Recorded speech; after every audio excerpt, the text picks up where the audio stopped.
নমস্কার বন্ধুরা, টেট আন্দোলনে এবার ডাক উঠল চলো দিল্লি, অর্থাৎ দিল্লি চলো। তো এই ডাক দিয়েছেন তেলেঙ্গানার স্কুল টিচার্সদের সংগঠন এবং কি তার বক্তব্য এবং কবে এই দিল্লি যাওয়ার ডাক দেওয়া হয়েছে, কারা পার্টিসিপেট করবেন, সমস্ত কিন্তু আপনাদের আপডেট দেবো আজকের ভিডিওতে। তার পাশাপাশি উত্তরাখণ্ড থেকে টেট সংক্রান্ত কোন গুরুত্বপূর্ণ তথ্য উঠে আসছে সেটি জানাবো এবং লাস্টে শেয়ার করব যে আপনারা জানেন যে সেন্ট্রাল গভর্নমেন্ট থেকে প্রত্যেক রাজ্যকে টিচার্স অ্যাফেক্টেড যে ডেটার যে চেয়ে পাঠিয়েছে সেই ডেটা দেওয়ার ডেট ছিল 16ই জানুয়ারি। তো এই পরিপ্রেক্ষিতে বর্তমানে কোন পর্যায়ে রয়েছে এবং কবে নাগাদ এই ডেটার কম্পাইলেশনস হতে পারে এবং তার ফলশ্রুতিতে আমরা কি দেখতে পারি, সমস্ত কিন্তু আজকের ভিডিওতে আপনাদের জানাবার চেষ্টা করব। তো চলুন শুরু করা যাক আজকের ভিডিও। প্রথমে আপনারা দেখতে পাচ্ছেন যেটি তেলেঙ্গানা স্কুল টিচার্স অ্যানাউন্স চলো Delhi over mandatory TET. Teachers from Telangana and other states have called for a Cholo Delhi protest on February 5 at Jantar Mantar, অর্থাৎ ফেব্রুয়ারি মাসের 5 তারিখে যন্তর মন্তরে কিন্তু জমায়েত করতে চলেছেন তেলেঙ্গানার বিভিন্ন শিক্ষক সংগঠনের যে সদস্যবৃন্দ এবং সেখানে তেলেঙ্গানার বাইরে অন্য রাজ্যের প্রতিনিধিরাও কিন্তু থাকবেন। Opposing the mandatory TET requirement for in service teachers following a recent supreme court verdict. এখানে দেখুন কি বলা হচ্ছে,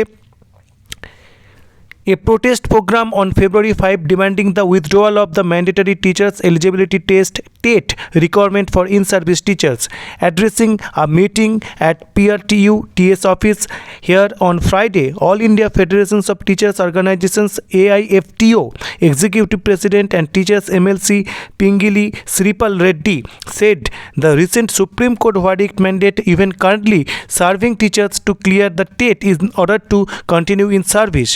Reddy said that although the issue had been raised several times with the central government, no action had been taken so far. অর্থাৎ বারবার central গভর্নমেন্টকে ইস্যুটি তোলা হয়েছে কিন্তু তার পরিপ্রেক্ষিতে কোনো অ্যাকশন নেওয়া হয়নি। As a result, teacher associations across the country have come together to launch a nationwide protest under the joint platform. অর্থাৎ সারা দেশের কিন্তু শিক্ষকরা এই জয়েন্ট প্ল্যাটফর্মে এসে কিন্তু এই আন্দোলনে অংশগ্রহণ করবেন তিনি বলেছেন।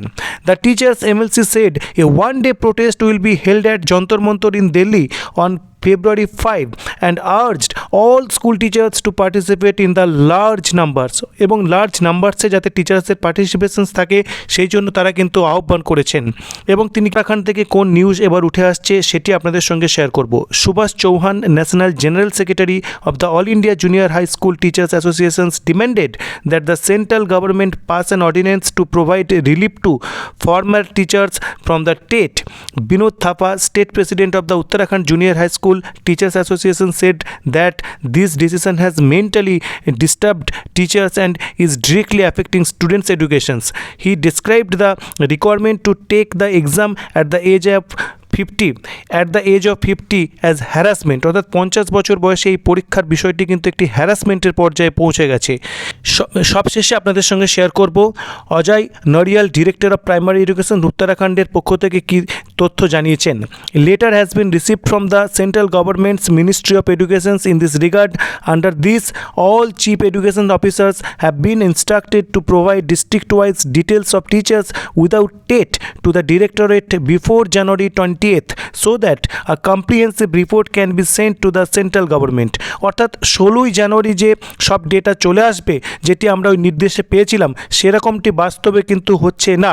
কয়েকটা দিন করে কিন্তু রাজ্য সরকারগুলি সময় চেয়ে নিয়েছেন, এটি আন্দাজ করা যেতে পারে। কারণ দেখুন এখানে তিনি বলছেন যে 20 তারিখ বা 20 তারিখের মধ্যে ডেটা কিন্তু পাঠাবার জন্য তারা বলেছেন। অর্থাৎ সেই ডেটা যখন তারা পাবেন অর্থাৎ রাজ্য স্তরে সেই ডেটা কিন্তু কম্পাইল করে পাঠাতে আরও কয়েকটা দিন সময় লেগে যাবে। তো সুতরাং সমস্ত রাজ্য সরকার এই ডেটা পাঠাবে আশা করা হচ্ছে এই জানুয়ারি মাসের মধ্যেই সেন্ট্রাল গভর্নমেন্টের কাছে।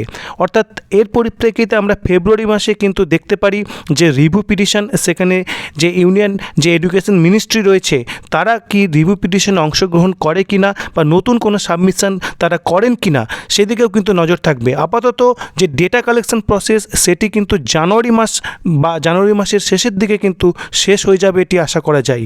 তো এই ছিল আজকের আপডেট। পরবর্তী আপডেটের জন্য চ্যানেলটি অবশ্যই সাবস্ক্রাইব করুন এবং ভিডিওটি ভালো লাগলে লাইক, কমেন্ট এবং শেয়ার করুন। ধন্যবাদ।